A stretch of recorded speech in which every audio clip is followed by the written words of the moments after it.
How to post anonymously on Facebook group as a member. Hi everyone, this is Kate and I'm back with new video, and in today's video we will see how we can post anonymously on Facebook group as a member. So let's get started.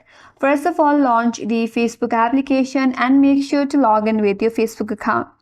Once you land on your home page, now you have to get to the Facebook page where you would like to post anonymously. So for that, first of all, select the group. Tap on your profile icon from the top right corner with three line icon, and from this menu you can simply go to your groups.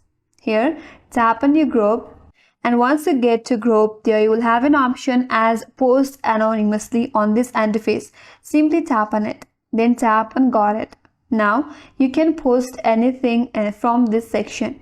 You can simply type in what's in your mind. You can add pictures, photos, or whatever you would like to add. Once you're done, simply tap on post from the top right corner, and with that you can post anonymously on this Facebook page or Facebook group. So that's how you do it, and that's all for today's video. Hope this video helped you. If you are new to our channel, make sure to like and subscribe. Thank you for watching, and I will see you on next video.